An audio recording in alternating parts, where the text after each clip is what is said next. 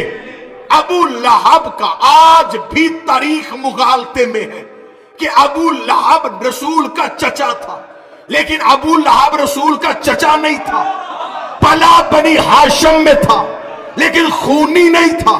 اس کی ماں لونڈی تھی، حضرت عبد المطلب کی کنیز اپنا بیٹا لے کے آئی تھی، پلا تھا اس قبیلے میں لیکن کہلوانا شروع کیا کہ میں بنی ہاشم ہوں۔ خدا نے کہا تبت یا تیرے ہاتھ ٹوٹے۔ یہ جملے ابو طالب کے لیے، ابو لہب کے لیے آئے تھے کہ ابو لہب بیٹا کسی اور کا ہے، پلا کسی قبیلے میں ہے۔ عباس نے وہی اللہ کا لہجہ استعمال کیا، اے شمر تیرے ہاتھ ٹوٹے، تو بیٹا کسی اور کا ہے، نسبت کسی اور سے دے رہا۔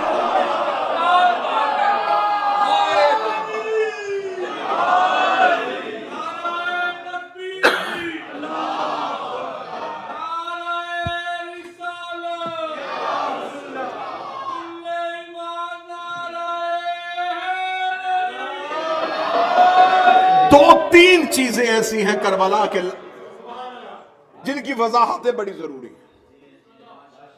جناب محمد حنفیہ مولا علی کے بیٹے، ان کے لیے آج تک تاریخ نے، مورخ نے مشکوک کیا ہے محمد حنفیہ کا کردار، یہ کہہ کے کہ جناب محمد حنفیہ نے معاذ اللہ العیاذ باللہ امامت کا دعویٰ کیا تھا۔ محمد حنفیہ نے دعویٰ امامت نے کیا۔ ہاں یہ ہے کہ کچھ لوگوں نے محمد حنفیہ کو امام کہا تھا، اس فرقے کو فرقہ کیسانیہ کہا جاتا ہے۔ اس کے اثرات دنیا میں ختم ہو چکے، لیکن آذربائیجان اور مصر میں کہیں کہیں اس فرقے کے لوگ اب بھی پائے جاتے ہیں۔ ان فرقے والوں کے پاس دلیل کیا تھی؟ متوجہ ہیں بات کی جائے؟ ان کے پاس دلیل یہ تھی کہ بعد از شہادت حضرت امام حسین انہوں نے سید الساجدین کی امامت کو نہیں مانا، انہوں نے اپنی امامت کا تعلق منتقل کر دیا تھا جناب محمد حنفیہ کے۔ اور ان کے پاس دلیل کیا تھی؟ وہ دلیل یہ دیتے تھے کہ مولا علی کے بعد امام حسن امام بنے، پھر امام حسن کا بیٹا امام نہیں بنا، علی ہی کا دوسرا بیٹا امام بنا۔ تو اب اگر حسین شہید ہو گئے ہیں تو جیسے امامت نسل حسن میں نہیں گئی تو اب یہ نسل حسین میں بھی نہیں جائے گی، یہ نسل علی ہی میں رہے گی۔ تو لہٰذا اگر علی کا بیٹا زندہ کوئی موجود ہے تو امام علی کا بیٹا ہوگا۔ انہوں نے اس ایک عقیدے کی بنیاد پہ مولا سجاد زندان میں تھے، اور انہوں نے کہا ویسے بھی اس وقت امام وقت کا لوگوں کے درمیان موجود ہونا ضروری ہے تاکہ شہادت حسین پہ قیام کر سکے، تو انہوں نے محمد حنفیہ کی امامت کا اعلان کر دیا، اور مدینے میں یہ کہنا شروع کر دیا کہ مدینے والوں پریشان ہونے کی کوئی ضرورت نہیں، اگر حسین شہید ہو گئے ہیں تو اگلا امام علی کا یہ بیٹا محمد حنفیہ ہے۔ اب یہاں پر محمد حنفیہ خاموش رہے، اس خاموشی کو مورخ نے مشکوک کر دیا۔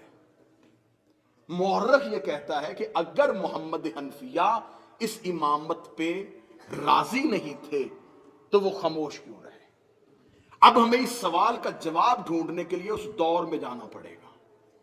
بہت سے واقعات ایسے ہوتے ہیں جس کا جواب اس دور میں ہی مل سکتا ہے، اس ماحول میں نہیں مل سکتا، اس ماحول میں جانا پڑے گا۔ جب ہم اس ماحول میں گئے تو ایک بہترین جواب ملا۔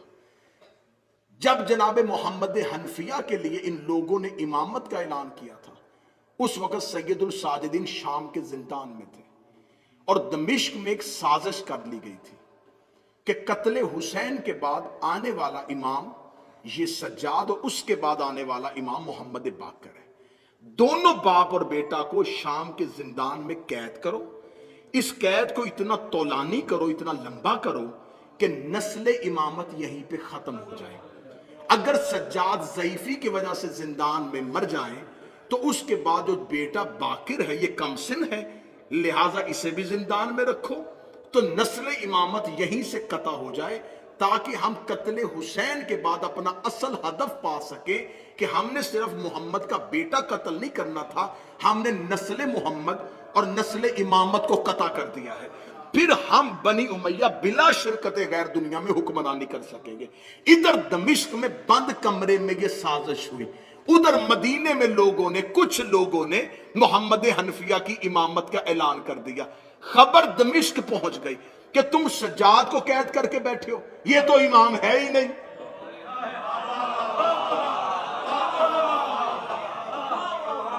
آپ کو یاد ہے کہ اللہ نے غار کے باہر ایک مکڑی سے جالا بنوا دیا تھا، وہ کیا مکڑی کا جالا محمد سے زیادہ طاقتور تھا؟ کیا نبی اپنی حفاظت نہ کر سکے اور مکڑی کے نہیں، اللہ نے تدبیر کی تھی کہ مکڑی کا جالا دے کے پلٹ جائیں گے، یہاں کون کیسے آ سکتا ہے؟ یہاں تو مکڑی نے جالا بنا ہوا ہے اور کبوتری نے انڈے دیے ہوئے ہیں، لہٰذا لوگ واپس چلے جائے۔ اللہ تدبیر کرتا ہے۔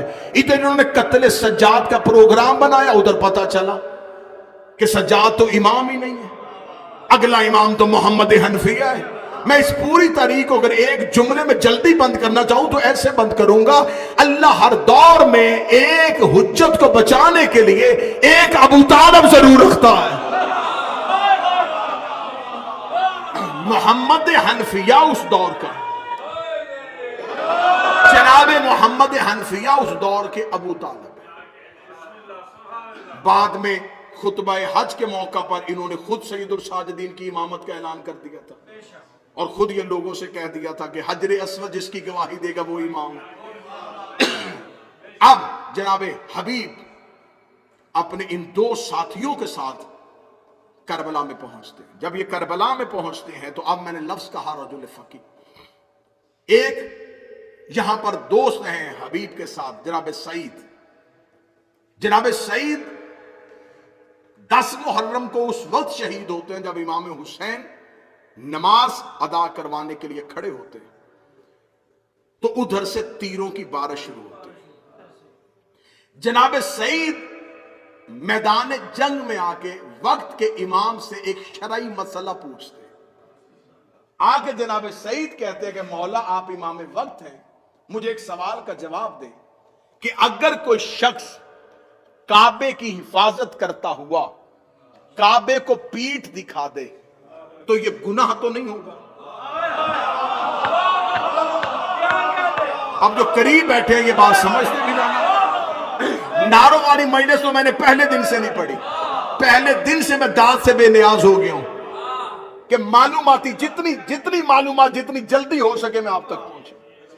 اگر کوئی شخص دفاع کعبہ کرتا ہوا کعبے کو پشت دکھا دے تو کیا وہ گناہ تو نہیں ہوگا؟ حسین نے فرمایا اگر مقصد تحفظ کعبہ ہے تو گناہ نہیں بلکہ اجر ملے گا. اتنا کہنا تھا صحیح دے کے کہتا پھر میں آپ کی حفاظت کے لیے آگے کھڑا ہو جاؤں. پھر میں آپ کی حفاظت کے لیے آگے کھڑا ہو جاؤں. جناب کریم کربلا امامت کروا رہے تھے بلا تشبیہ. یوں حسین امامت کروا رہے, سعید یہاں نہیں کھڑا ہوا, یہاں کھڑا ہوا بالکل حسین ابن علی کے سامنے اپنے سینے کو چوڑا کیا اور حسین کو اپنے پیچھے چھپایا. جناب سعید حسین کے آگے کھڑے ہو گئے, سامنے سے تیروں کی بارش آ گئی. میں نے مجلسوں میں ابتدا میں یہ دعویٰ کیا تھا کہ میں بہت سی قرآن کی آیتیں ایسی بتاؤں گا جن کا مصداق صرف اور صرف اصحاب حسین. قبلہ تشریف فرمائے خدا نے قرآن میں ایک آیت بھیجی, وہ آیت ہے الذین ہم یحافظون صلواتہم, وہ لوگ جو اپنی نمازوں کی حفاظت کرتے ہیں.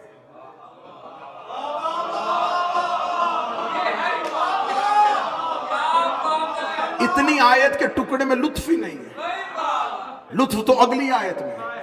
اولئک هم الوارثون, اللہ نے انہیں ہی وارث بنایا ہے. کس کا؟ الذین یورثون الفردوس, اللہ نے انہیں جنت کو میراث میں دے دیا ہے. یہ آیت قرآن میں آئی ضرور تھی لیکن اس آیت کا کوئی مصداق نہیں مل رہا تھا.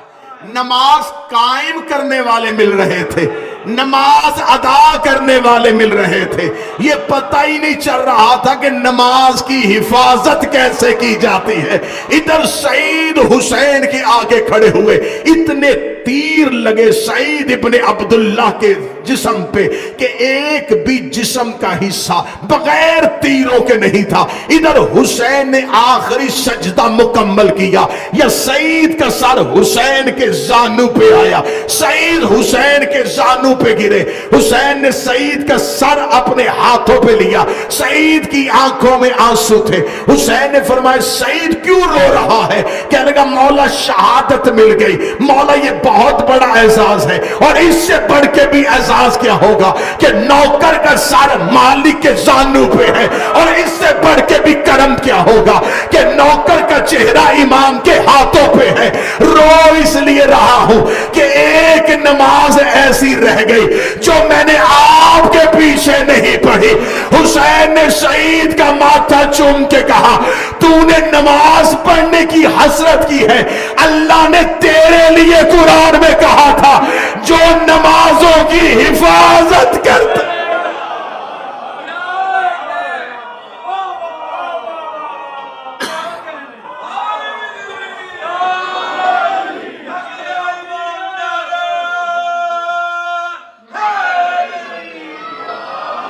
اللہ نے تو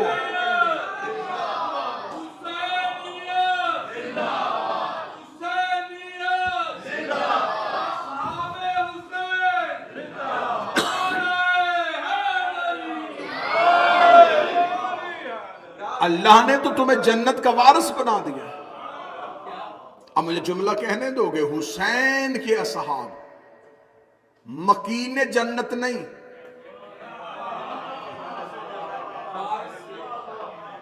وارث جنت. اللہ نے ان کو جنت میراث میں دی. یہ جنت دیتے ہیں, یہ جنت میں جانے والے نہیں, یہ دینے والے. کسی کے ذہن میں ہلکا سا شک ہو تو میں اسے ایک اور نتیجہ دیتا ہوں. اس نے بغداد کے چوک میں بہلول کو بیچتے ہوئے نہیں دیکھا.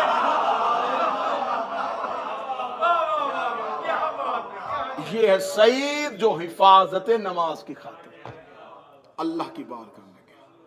اور جناب حبیب کس وقت گئے؟ جس وقت حسین نماز پڑھ رہے تھے, جو ہی سعید حسین کے زانوں پہ گرے. تو اب یہ کتابیں کہتی ہیں کہ ظہر کی نماز ہو چکی تھی اور ابھی عصر کی نماز باقی تھی. ظہر کی نماز تک سعید نے تیروں کا رستہ روکا ہے. حسین اٹھے اور عصر کی اقامت کہی. حسین نے تکبیر بلند کی. یہ سامنے سے کسی نے ٹیلے پہ کھڑے ہو گیا, گر گیا ہے حسین کا صحابی. اب تیر حسین کی طرف جائیں گے.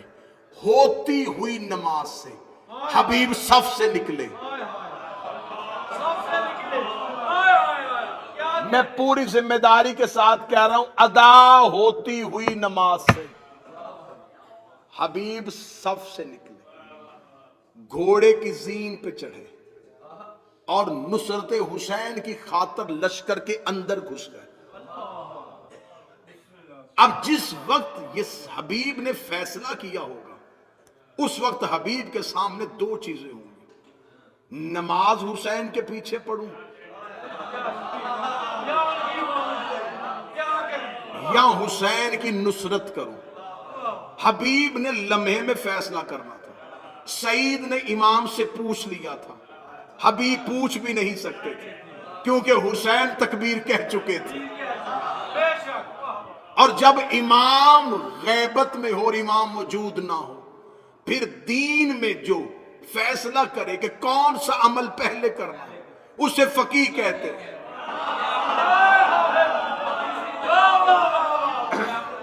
جس نے غیبت میں فیصلہ کرنا ہو, جس نے غیبت کے دور میں فیصلہ کرنا ہو کہ اب کیا ہو. اب امام تو موجود نہیں, ظاہری امام موجود ہے لیکن تکبیر کہہ چکے. اب امام سے یہ شرعی مسئلہ نہیں پوچھا جا سکتا کہ مولا اگر بعد میں تیر آ جائے تو پہلے نماز ادا کرنی ہے یا نماز. اب حبیب نے حالت نماز میں خود فیصلہ کیا. یہ فیصلہ حبیب کا ذاتی تھا. اگر حبیب اسی ذات, کیونکہ حبیب جب لشکر میں گئے تو وہیں شہید ہو گئے. اگر حسین رجل فقیہ نہ کہتے, آج دنیا حبیب پہ الزام لگا دیتے بغیر اجازت حسین کے.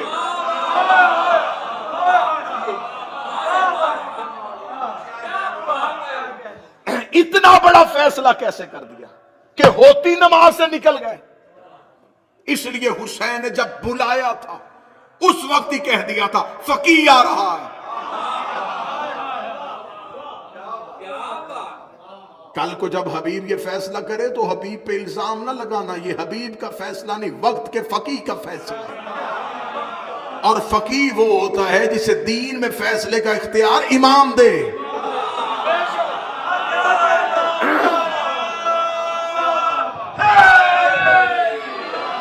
یہ تھا حبیب کا استنباط. یہ فیصلہ کیا حبیب نے. حبیب کے سامنے دو چیزیں تھی, عبادت کروں یا نصرت کروں. حبیب نے نصرت کو چن لیا. حسین کا واسطہ, آج کے دور کی بات کہنے لگا, عزاداری کو عزاداری رہنے دو, نماز کو نماز رہنے دو. تقابل کر کے دونوں کو ٹکرا کیوں رہے؟ کون سا پیمانہ ہے تمہارے پاس جس سے تم دونوں میں سے تقابل کرو گے؟ تم میں سے کون حبیب ہے جو فیصلہ کرے؟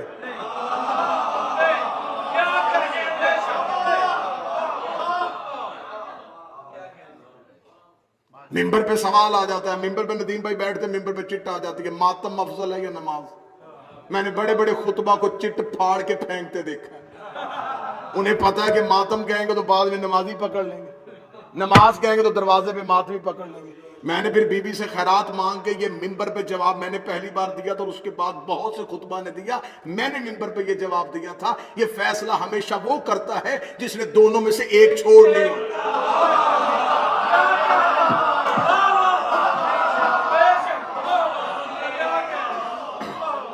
جو آپشن رکھتا ہے نا کہ کیا کروں، اس کے لیے دونوں سے چھٹی ہے۔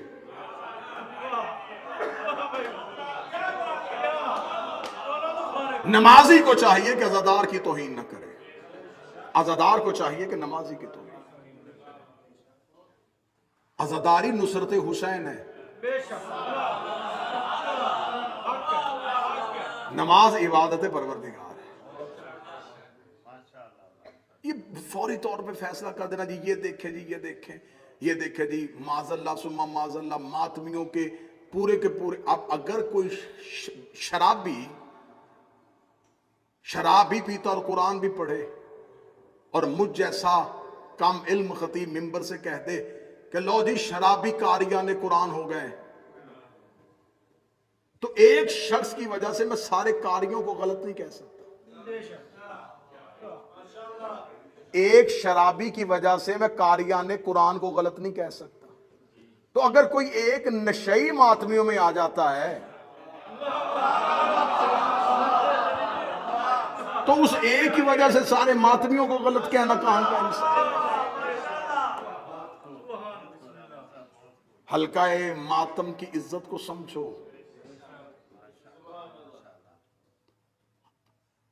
نہیں جی آپ، ہاں بہتر ہے، ماتمی سب سے بہتر چیز ہے، ماتمی کو نمازی ہونا چاہیے، نمازی کو ماتمی ہونا چاہیے۔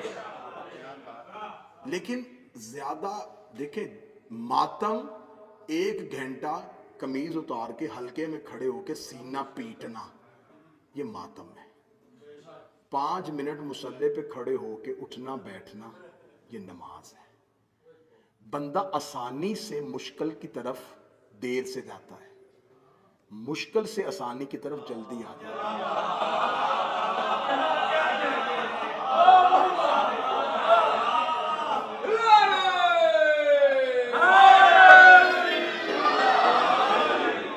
ایک گھنٹہ قمیض اتار کے حلقے میں ماتم کرنے والے کو 5 منٹ کے لیے مصلی پہ لے کے آنا بڑا آسان ہے۔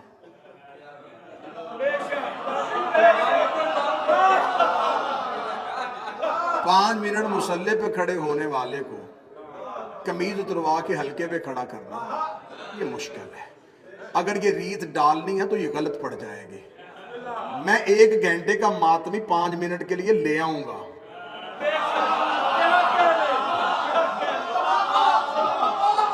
مشکل ہو جائے گا، مشکل ہو جائے گا۔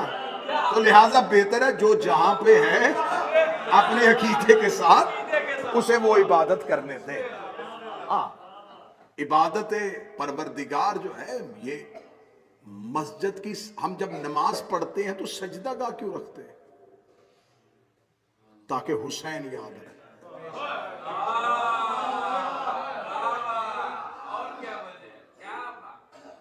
نمازی بڑا اچھا ہوتا ہے وہ نمازی جو ماتمی ہو، بڑا بہتر ہوتا ہے وہ ماتمی جو نمازی۔ اس لیے میرے چوتھے شہنشاہ کا لقب ہے زین العابدین، عابدین کی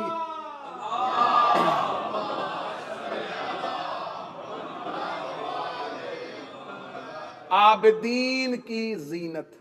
آخری سطر کہنے لگا جی، بالکل آخری سطر۔ عابدین کی زینت، عبادت گزاروں کی زینت۔ زینت کہتے پہچان کو۔ اللہ قرآن میں کہتا مال اور اولاد جو ہے تمہاری زینت ہے۔ زینت مطلب پہچان۔ سورج آسمان کی زینت ہے، زینت مطلب پہچان۔ جس سے پہچان ہو اسے زینت کہتے ہیں۔ نمازیوں کی، عبادت گزاروں کی پہچان کا نام سجاد ہے۔ حسین سے بڑا نمازی کون؟ علی کی تو شہادتی نماز میں ہوئی، جس کا سجدے میں 2 آئمہ کا سر سجدے میں کٹ رہا، دونوں زین العابدین نہیں. یہ زین العابدین چوتھے کو کیوں بنایا؟ قیامت والے دن عبادتیں پرکھنے کے لیے سجاد کو کیوں کھڑا کیا؟ اگر سجاد کو کھڑا کیا تو کھڑا اس لیے کیا ہے عبادت گزاروں کی اسے پہچان، اسے معیار، اسے کسوٹی، اسے ترازو ہی اللہ نے اس لیے بنایا ہے کہ کوئی ماتمی یہ کہہ کے سجاد سے اگر نمازوں میں چھوٹ لے کہ میں تو عزاداری کر رہا تھا اور عزادار ہوں تو نمازوں کی چھوٹ دے دے، تو سجاد سے بڑا عزادار کوئی نہیں. اور اگر کوئی نمازی جنت میں جانے کی کوشش کرے کہ میں ماتم میں نہیں گیا، نماز پڑھ رہا تھا، تو سجاد سے بڑا نمازی بھی کوئی نہیں ہے. جو عبادت گزار ہے وہی عزادار. کتنا ماتم کر لو گے؟ 9 گھنٹے 10 گھنٹے؟